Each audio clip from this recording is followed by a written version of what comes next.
The cashless economy. Tossing the coin. Ditching cash requires high internet penetration and state support. On July 27th, outside Brooklyn's hipper-than-thou Smorgasburg street food market, a dozen hungry visitors stand idle amid the barbecue fumes. Rather than queuing for food, they are waiting at a cash machine. Yet inside the market, vendors are trying to wean their customers off cash. Gourmets who use Apple Pay, a mobile payment service, receive hefty discounts on their purchases.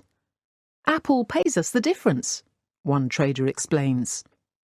Most transactions around the world are still conducted in cash.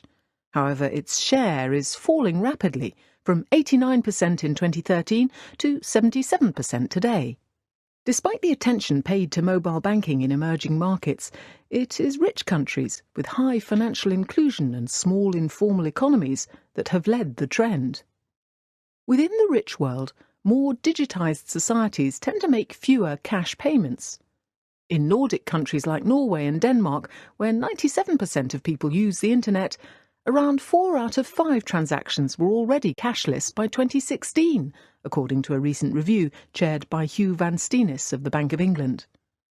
In contrast, internet penetration in Italy is just 61%, and 85% of transactions there were still handled in cash in 2016.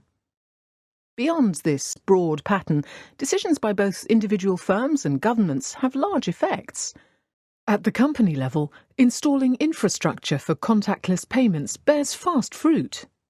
A.T. Kearney, a consultancy, finds that in rich countries, the number of transactions per card has risen by 20 to 30% within 3 years of contactless technology becoming widespread.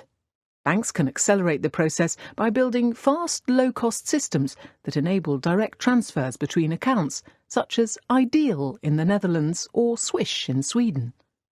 America has ditched banknotes faster than its modest 75% internet penetration rate would suggest, because it is the domestic market of many large firms promoting digitization, such as card networks, Visa, MasterCard, tech giants, Apple, Google, and payment apps, PayPal, Venmo. Public policy also makes a difference. Some cities, such as London and Amsterdam, have banned on-board cash payments on public buses. Estonia, the birthplace of Skype, an internet telephony app, has been a leader in digitizing public services, such as filing taxes and voting. Its residents are comfortable using new technology and sharing data, and often snub cash. Japan, in contrast, uses more cash than its internet usage would indicate. Historically, it had a sleepy credit card monopoly entrenched by regulation, which discouraged foreign firms from investing. So far, cash has proved stubbornly difficult to stamp out completely. Even in Sweden, a front-runner, 1 in 4 transactions involves it.